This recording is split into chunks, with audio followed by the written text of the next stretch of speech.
and welcome to another session of the Food Collective webinar series. Thank you for taking the time to join us today.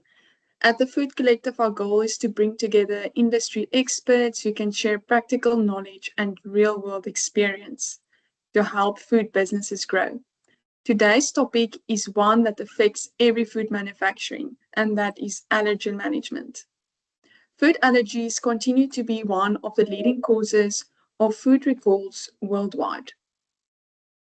And effective allergen management has become an essential part of food safety systems. Before we begin, just a few housekeeping points.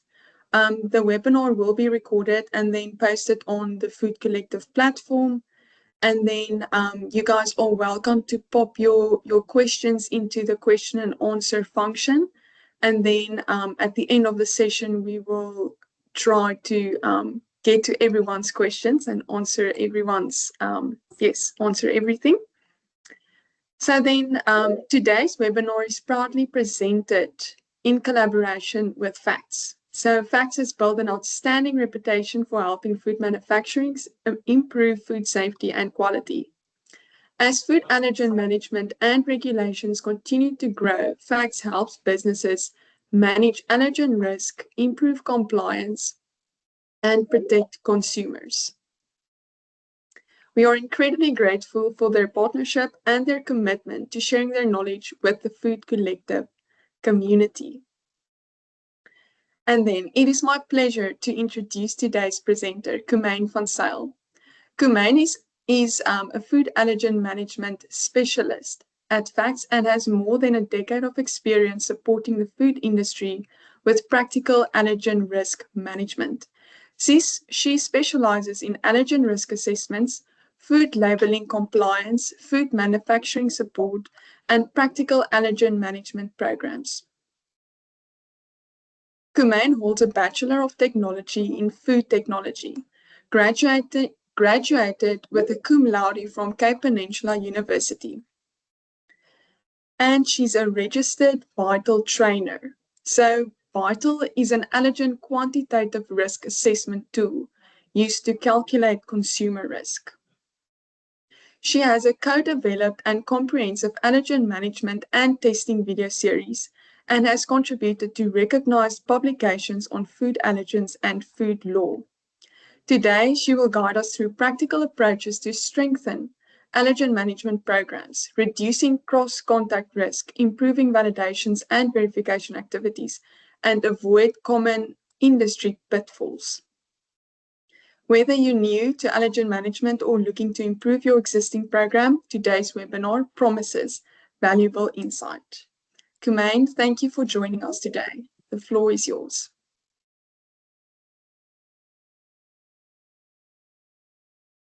All right.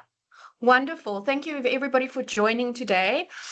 I've got quite a lot of material to share. So if you see a thumbs up or a face coming up, floating up via the reactions, that's my colleague Kayla, making sure that I'm on track delivering the information in a reasonable time frame and not going over time. So today I'm going to talk about building an effective allergen control program. So what is an allergen control program? What are the elements? What do you need to think about? What's validation and verification? And why do we do it? All right. So we can't have a presentation on allergen management without talking about what food allergens are. So I'm going to start off just brief recap. What are food allergens? What are intolerances? Then I'm going to talk about why allergen control is necessary. What are the driving factors that actually drive us to implement allergen control programs in the food industry? Then I'm going to talk about how allergens are controlled, and that's very generic, but what type of allergen controls do you need to implement and why? And what is the process of developing an allergen control program? Then I'm going to talk about the very important topic of validation and verification. What is it and why do we do it? And then I'm going to share a case study where I'm going to share a few examples. And then hopefully there will be enough time for Q&A. So please pop your questions in the Q&A section and I will do my best to answer all of them. All right, so first up, what are food allergies? So a food allergy is a reproducible immune-mediated reaction to food on oral exposure. So eating or drinking of food, an immune-mediated reaction. So for example, milk or wheat allergies. It's often confused with food intolerances, and I want to share the difference between the two because it's important. A food intolerance opposed to a food allergy is a non-immune mediated reaction to food. So, for example, lactose or glucose or fructose intolerance or sulfite sensitivity. Now, the reason why I'm sharing the difference between the two is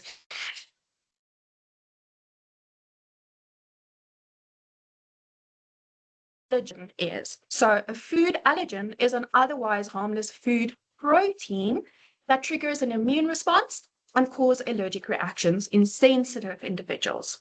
Okay, so why do I highlight the difference between food allergies and food intolerances? Because food allergens is important in terms of food safety, what you manage in your food safety management system, and declaration. So how do you declare and what do you declare on your packaging material? So from a control and a declaration point of view, we focus on food allergens and not food intolerances or components or foods that cause food intolerances. Okay, so what are the common allergens or the regulated common allergens in South Africa that we need to think about when we think allergen control as part of our food safety system and allergen declaration? It is cow's milk, peanuts, tree nuts, and its specific tree nuts, soy, significant cereals, which is wheat, rye, and barley, and their cross hybrids, egg, crustacean and mollusk, and fish. So when we think allergen control, these are the foods and their derivatives that we are worried about. But in the South African regulation, it also makes provision for uncommon allergens. And it says that goat's milk needs to be declared, not necessarily controlled, but declared in the same way as a common allergen. And it also makes provision for for consumers to inquire about the presence of uncommon allergens like celery, lupin, mustard, sesame seeds, and even mammalian mammal meat, which triggers alpha-gal allergies. And then last but not least, sulfur dioxide. Remember, it's not a common allergen or it doesn't cause allergic reactions, but we need to still declare it in accordance with the regulations.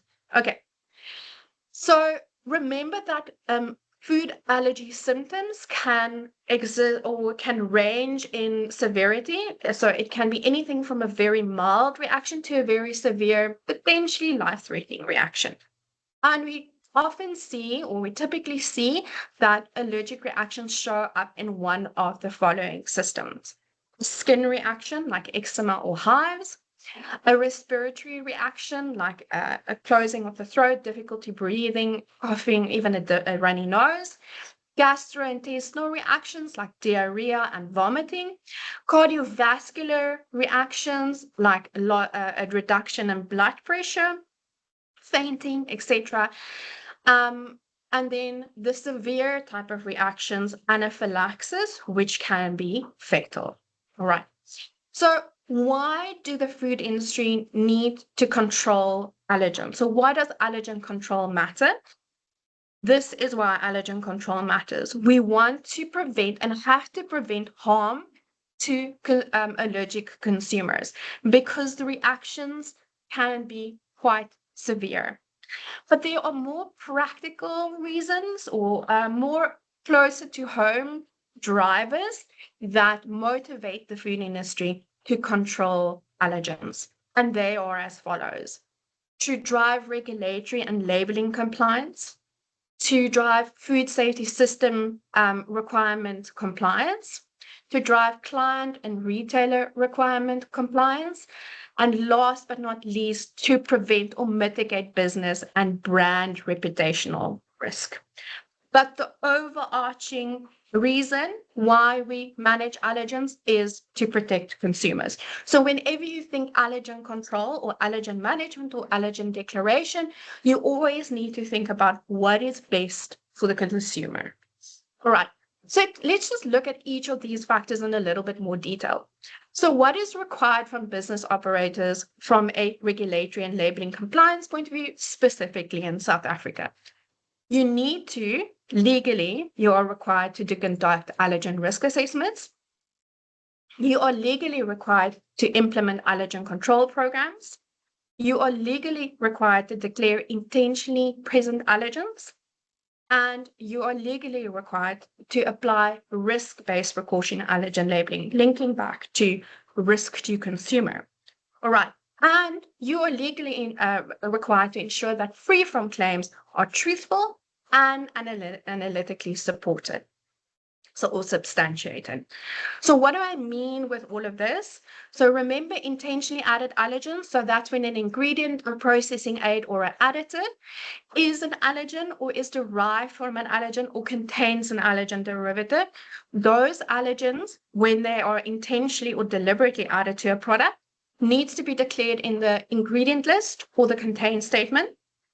Then unintentionally added allergens, so those allergens that are present due to cross-contact, need to be declared on risk basis in the form of a precautionary allergen labeling statement, meaning in the may contain statement. And then allergen free from claims, meaning this product intentionally doesn't contain a specific allergen or gluten, needs to be truthful and it needs to be analytically supported. All right.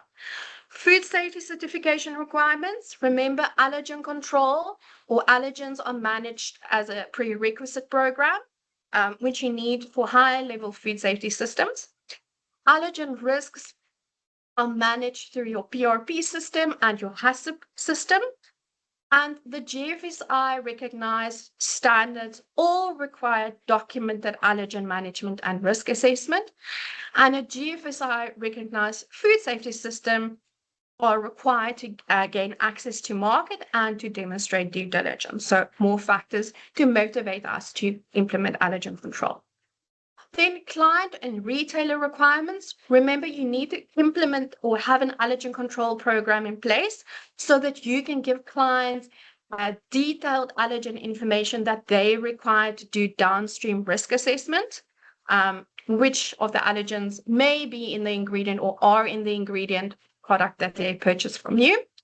Then retailers need to demonstrate their own due diligence and therefore require you to have an allergen management plan in place because they need to ensure that the products that they sell in their stores are legally compliant or comply to legal requirements. They are manufactured, they often require manufacturers to have GFSI benchmark or recognized food safety standards or certification in place. And therefore they require effective allergen control in compliance with GFSI, but also sometimes in compliance with additional requirements that they publish themselves. All right, so business risk mitigation. So remember, poor allergen management can result in the presence of undeclared allergens in your product, in the product that you sell. And that can ultimately lead to consumer allergic reactions, including fatalities, product recalls and withdrawals, brand and reputational damage, and loss of consumer trust and sales. So essentially damage to your business. So all of these factors all contribute towards motivating the food industry to implement robust, effective, validated, and verified allergen controls. So before we talk about how allergens are controlled in the food industry, let's just talk about a few definitions. So number one, or concepts and definitions. So number one, the objective of an allergen control plan is to minimize the risk of the presence of unintended allergens through effective allergen control and communication. So ultimately, the objective is to prevent products from containing allergens that they should not, and to be able to communicate to consumers, but also in the supply chain, which allergens are or may be in a product. Okay, Unintended allergen presence, which is a relatively new definition, is the unintended presence of an allergen in a food due to cross-contact or other unintended sources, for example, errors. Allergen cross-contact is the unintended transfer of an allergen into a food that is not intended to contain that allergen. So last but not least, an allergen control plan is a documented system to identify, manage, and communicate allergen risks and prevent allergen cross-contact or the presence of unintended allergens. Okay, so when you think allergen management, think these concepts. Okay, so before we talk about allergen management, let's just think about where can allergen cross-contact, where and how can allergen cross-contact occur, or how can unintended allergens be incorporated into a product? So when we talk about that, we need to think about the entire supply chain. So where can allergen cross-contact occur? It can occur on the farm, and one of the most difficult allergen cross-contact profiles to risk assess. So allergen cross-contact can occur during growing, harvesting, and storage of commodities.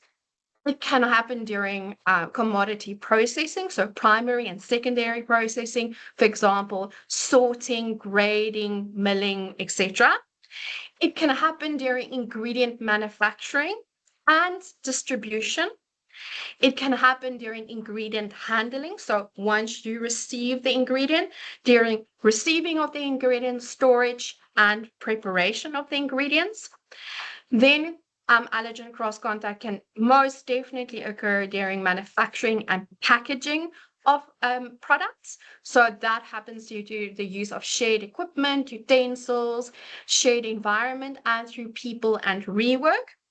And then last but not least, it can happen, or unintended allergen presence can occur due to errors. For example, packing errors or production errors. So packing errors using wrong packaging material, packing the wrong product into the wrong packaging material, or processing errors, not cleaning appropriately or not cleaning at the appropriate intervals. Okay, so let's think about the steps that you need to carry out when you are developing a brand new allergen control program. So first, you need to start with your raw materials. So you need to do a comprehensive raw material and supplier risk assessment with the objective to profile the allergens, or to do allergen profiling, meaning figuring out which allergens are in the product or ingredients that you're buying, or maybe in the ingredients, because you need to know which allergens you handle on site. Next, you need to do an initial process risk assessment. So you need to review your process manufacturing processes to identify where, when, and how allergen cross-contact can occur.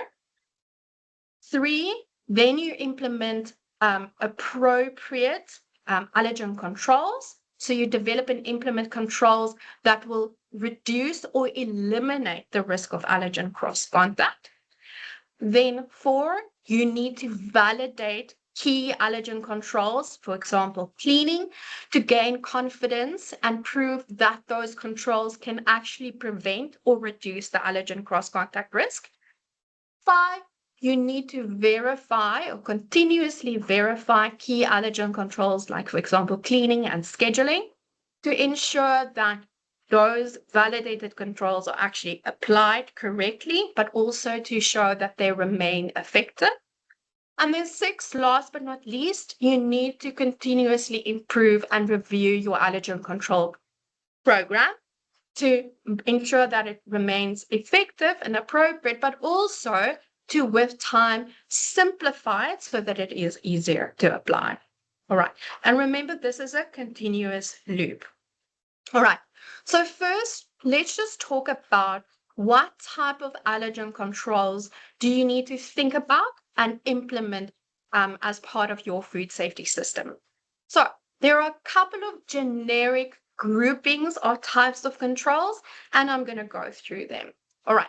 So there are allergen controls associated with product development or allergen control considerations associated with product development, with raw material risk assessment, with material receipt and storage, with with process controls, with cleaning, with rework management, and then last but not least, personnel practices and personnel training. So I'm going to go through each of these in a tiny bit more detail. So remember, allergen management actually starts at product development. So the objective of the controls associated with product development is to establish and communicate what the allergen profile of the new product is or the reformulated product is that you are developing. So you need to think about, how are you going to communicate allergen information throughout the organization. Then you need to think about how you are going to compile finished product grids, allergen grids. So that is all your finished products going down and allergens going across, and you mark which allergens are in which products. Then you need to also think about printed packaging material review and approval procedures, making sure that the allergens are correctly declared on printed packaging material. Just a tip, when you are doing factory trials, make sure that there is enough time to properly clean pre and post factory trials, because you don't want those factory trial products to be sources of contamination, and make sure that the factory trials are actually controlled and labeled. Then when you reformulate an existing product to include a new allergen, make sure that you communicate that to consumers in a very upfront way. So this is an example where it went wrong. A couple of years ago, Kellogg's, or now Kellanova, reformulated a long-standing traditional product, Rice Krispies, to include significant cereals. So it didn't contain the significant cereals before, but they didn't communicate it front of back. So some consumers purchased this new formulated product and they had reactions. All right. So allergen considerations during product development is quite extensive. So that's why we have a specifically designed allergen management for product developers masterclass, where we go into great detail what product developers need to consider. All right. Next is raw material controls. So the objective of the raw material controls are to do proper allergen profiling. So figuring out which allergens are deliberately a part of the ingredients that you use, but which allergen may also be present due to cross contact. So it requires comprehensive raw material, but also supplier risk assessment. The end product of this process, of the raw material risk assessment, is to actually be able to develop correct and comprehensive raw material matrices. So ingredients or raw materials versus which allergens they contain. But you obviously also need to have risk assessment procedures and documents, raw material and supply approval processes, and material allergen surveillance testing programs if necessary. All right. So pro tip, remember, allergens can be hidden. So for example, soy or gluten can be present in xanthan gum, and that's got to do with how it's produced. And then it can also be unexpected due to cross contact. So for example, peanut is often associated with or in garlic powder. So remember to use resources like these Allergen Bureau documents or resources to quickly figure out which allergens may be hidden or unexpectedly present in certain ingredients or raw materials. I will share a link to this with you guys, or with Jana to share with you guys. All right.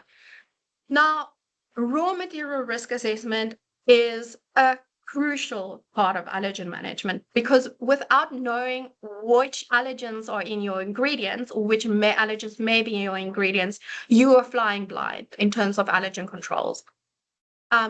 So we have also developed a loose-standing allergen raw material risk assessment masterclass, where we go through which questions do you need to ask suppliers, How do you interpret that information?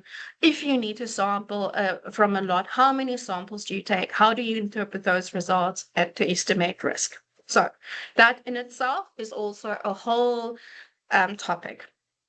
Okay, next up is material receiving and storage. So now we're coming closer to the actual factory. So the objective of material handling procedures is to receive correct and uncontaminated raw materials. So you have to have printed packaging material receipt and checking procedures. So you need to make sure that the printed packaging material you receive is the latest version or the correct version, and it has all of the correct allergen information on it. Then you need to have truck and material inspection procedures. You need to have material offloading procedures. So how do you offload the materials from the truck? And remember, if you receive ingredients from bulk tankers, you need to make sure that that bulk tanker was properly washed before the delivery of your ingredients. And you might need to have dedicated couplings and pipes for the offloading process. Then you need to have material approval and rejection procedures, and you need to have material identification procedures. So typically allergen-containing ingredients are identified or flagged with specific colored labels or pictorial labels, etc.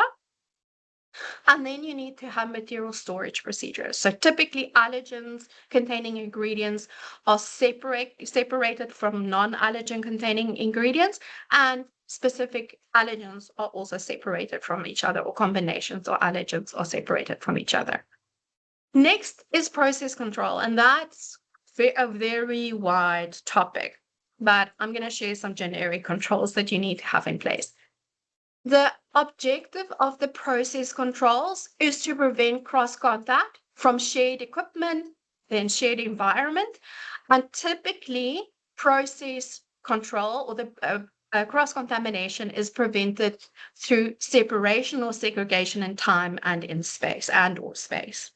So when you think allergen control during the processing or manufacturing of your product, you need to think about ingredient staging and weighing procedures. So how do you receive and weigh out ingredients, for example? You need to think about scoop and container control procedures. Do you use different colored scoops? Or do you just wash scoops in between? You need to think about spill control, and that's also necessary in your warehouse or storage areas. You need to think about air handling. So is product dust going up into the air, settling out over time and contaminating your products? You need to think about people and product movement. You need to think about production scheduling and considering employing allergen production scheduling, which means that you make products that contain no allergens or the least amount of allergens first. Then you add allergens as you go. So next product contains one new allergen. And then if you remove an allergen, you need to do an allergen clean. Okay, so that's the principles of allergen production scheduling. But then you also need to have robust documented line clearance procedures. And just a quick lines clearance procedure checklist. You need to make sure that the production line is clean, has been cleaned. You need to make sure that the production line has been visually inspected to make sure that all visible product residue has been removed. You need to make sure that cleaning verification has been done and has passed. Then you need to make sure that the correct printed packaging material has been issued before you start making the next product. And you need to make sure that the correct material or product was issued, or ingredients have been issued before you start with the production of the next product. Okay. Next is cleaning, and cleaning is a key control to prevent cross-contact from shared equipment and shared environment.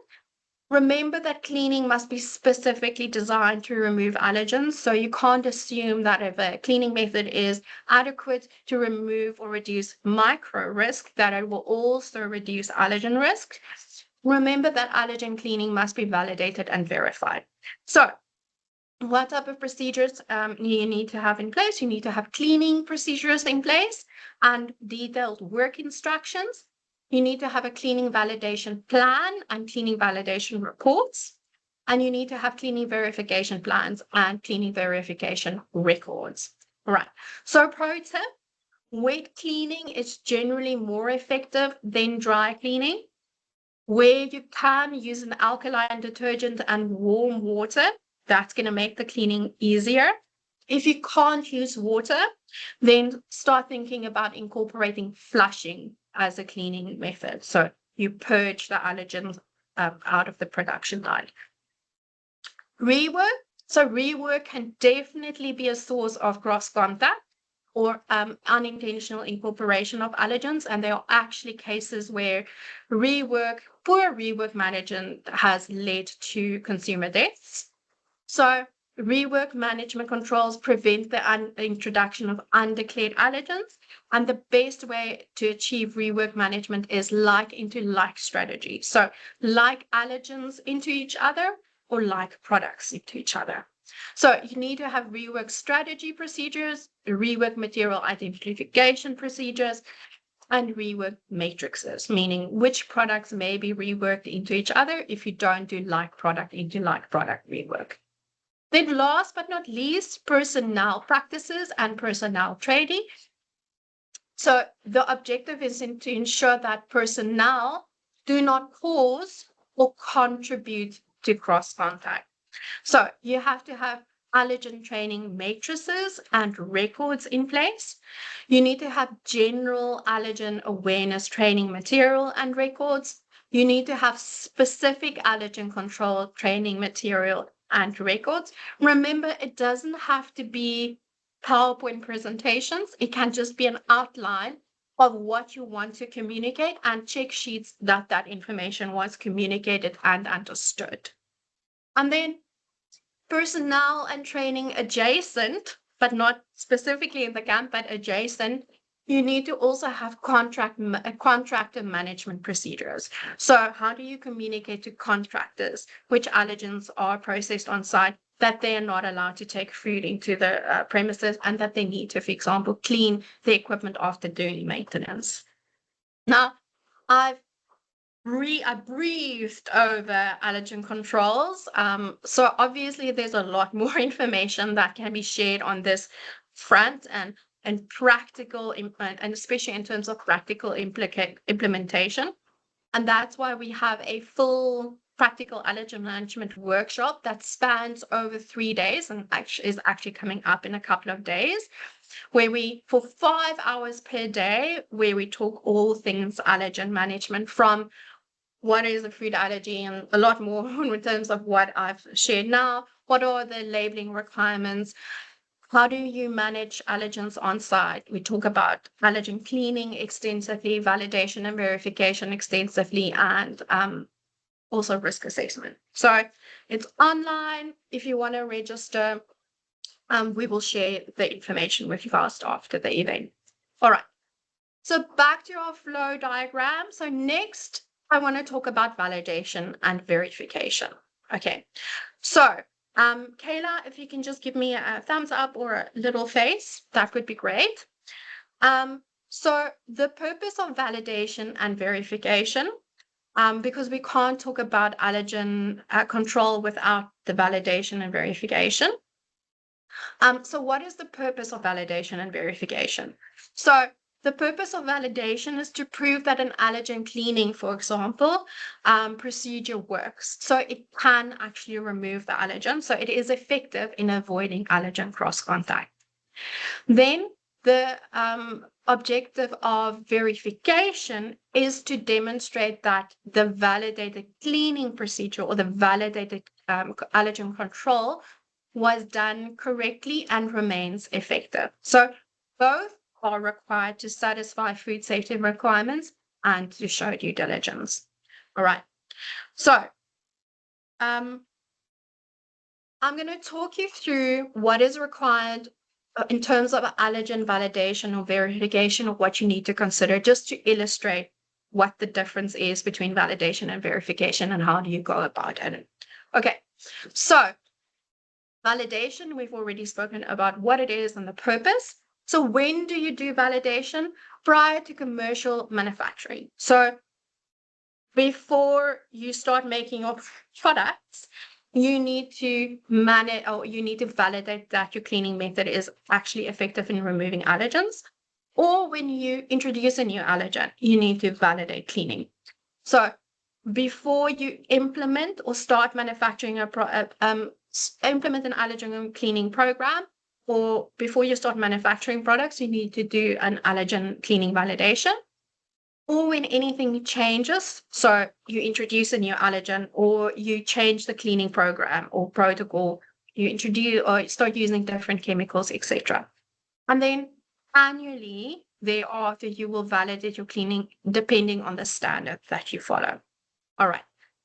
How do you validate cleaning?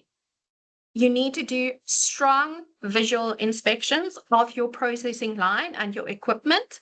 So physical audits or visual inspections, then and coupled with testing. Okay, so I can't overemphasize the point that you can't do a validation without actually walking the factory line and doing visual inspections of the equipment and production lines. What scenarios do you consider? So you consider worst case scenarios, and I'm going to talk about worst case in a little bit if there's time. But what I want to share with this is that you don't have to validate your cleaning method for each and every single allergen that you handle on site. So if you have a product that contains a specific allergen in a very high concentration, plus that allergen residue is quite difficult to remove, you can benchmark your allergen cleaning validation against that specific allergen, because if you can prove that you can remove that allergen, then by default you have proven that you are able to remove all of the other allergens. Then which type of testing do? You need to do quantitative testing. And what do you test? You need to test products. Or you can add test surface swabs, rinse water, or flush material. But in all instances, it is best to include product testing as well. All right. And then how many times do you repeat a validation study? At least 3 times is best practice, because you need to show that you can reproducibly remove allergens. But that's not always feasible. So we recommend that if you have, for example, different shifts, that you do a validation study for each shift. All right. So what is verification, and what do you need to think about in terms of verification? So when do you do verification, allergen cleaning verification? You do it on an ongoing basis, and typically after every allergen clean. All right. How do you do it? Always inspection. Once again, like in the checklist, line clearance checklist, you always need to make sure that equipment is visually clean. And then that inspection would be coupled with some kind of in-house testing method, like a rapid kit. Okay. Then what do you test? You test actual scenarios. So you will test surfaces after cleaning. So how clean is the surfaces after the cleaning? Is the rinse water, for example, free from the allergen, etc., after cleaning? Okay. Which type of methods do you use for verification? You will typically use qualitative methods or semi-quantitative methods, because the rapid kits are generally qualitative or semi-quantitative. So what do you test? Because rapid kits are a little bit more limited than lab tests, you will typically test surface swabs or rinse water. And if you have a premium on-site testing kit, you can maybe test work in progress samples. How often do you repeat verification? As I said, you will do verification typically after every single allergen clean, but you obviously need to clean until you get the required or the benchmark results. So, for example, if the requirement is that the surfaces need to be negative and surface swabs need to be negative, then you need to clean until the surface swabs test negative. All right. So I can't see Kayla's thumbs up, so I'm just checking on time.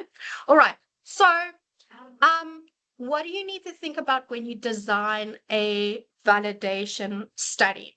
Okay.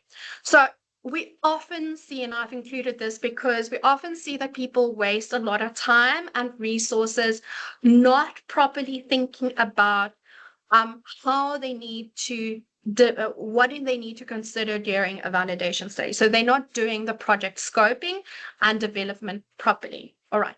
So first, you need to establish the scope of your validation study. Then you need to determine which cleaning SOPs need to be validated. Then you need to identify the validation target. And four, you need to develop the sampling strategy, and then you need to execute it. So ask questions like, which processes do I need to validate? Or which processes are involved? Which shared contact surfaces are involved? Walk the factory floor and think about the number of lines and pieces of equipment that needs to be included in the validation study and the different allergens processed on each of these lines and equipment. All right. So when you think about the cleaning SOPs to be included in the validation study, think about the different cleaning methods that you actually employ. Do you do CIP or COP? Do you do wet cleaning or dry cleaning? And it is going to be probably different for different areas in the factory. Also think about, can I group together similar cleaning SOPs or similar equipment in one group so that you don't have to validate the cleaning of all the different pieces of equipment or SOPs. So think about, should the same SOP be validated for different allergens, or can I just choose one target? Then you need to identify the validation target. So remember, I said you don't need to validate cleaning against every single allergen that you process. You can choose a worst case. And when you choose that worst case, you think about allergen load. So how much of the allergen or allergens do my products or the product contain? The higher, the better. What is the allergen form? Is it sticky? Is the residue tend to be sticky and difficult to remove? Or is it powdery and easy to wipe away? Then you need to think about the effects of processing on the allergen and the allergen residue. So baking, the film or the allergen residue tends to be a lot more difficult to remove. And then, is there a tasting method available for that specific allergen that I'm targeting? For example, celery, you typically only have qualitative methods available. And remember, you want a quantitative method for validation. So sesame is not a great target, but something like milk or peanut, which has quantitative methods, would be a better target. Okay. And then you will develop a sampling strategy. So what do you sample? How do you sample? And where do you sample? Okay. Remember, you want to include a combination of samples, but what you actually sample will depend on whether you do wet cleaning or dry cleaning, whether you do batch manufacturing or continuous manufacturing, whether you are validating the cleaning of equipment or utensils, and then also the complexity of the equipment that you're validating. So carefully consider the type of sample that you're going to take, the sampling points, where you're going to sample, and the sampling time, when you are going to sample. All right. So the type of samples that people typically taste during a validation study would be next product or work in progress. That is the most important type of sample because you're measuring the actual allergen cross-contact. That can be supplemented with equipment surface swabs, rinse water, or flush material. And then samples like raw material risk assessment is more geared to do supplier and raw material risk assessment. Air plates can be done to determine whether there's aerial cross contact from product dust. And then obviously hand swabs can be done to determine whether the hand washing is effective. All right, so important. Correct sampling strategy is very important because incorrect strategies will lead to low value results and give you a false sense of security. So think very carefully before you do a validation study what needs to be done and how it needs to be done.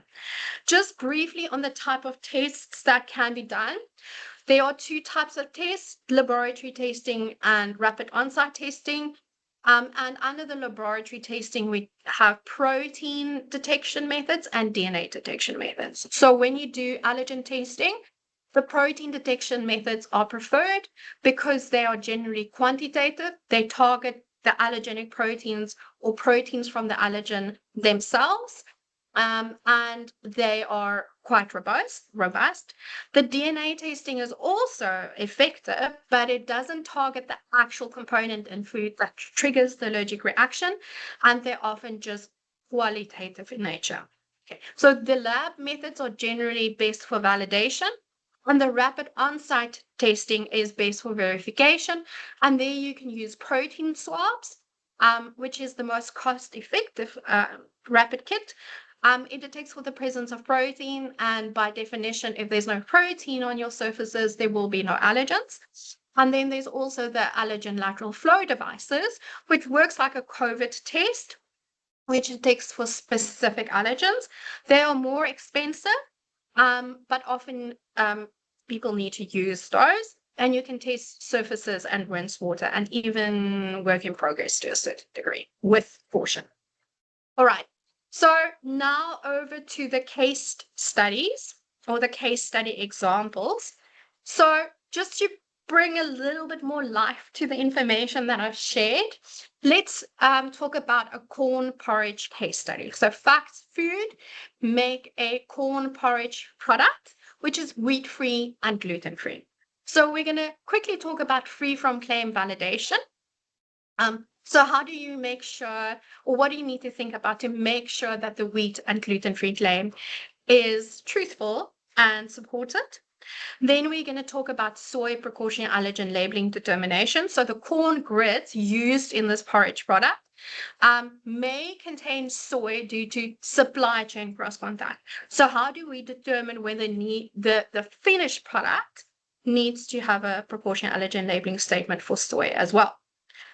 Then we're going to talk about cleaning validation, or example of cleaning validation. So the corn porridge is made using the same equipment or in the same environment where we also make wheat-based porridges. So that's a specific risk in terms of the free from claim we have on place on the product. So free from claim validation, what do you need to think about? So this product has a wheat-free claim, meaning it's not allowed to contain any wheat, and a gluten-free claim, meaning that it needs to contain less than 20 milligrams per kilogram gluten. All right. So what methods should you use? You should use accurate method that could detect and quantify the specific allergen, wheat protein and gluten. So in this case, laboratory testing would be best suited to validate a claim.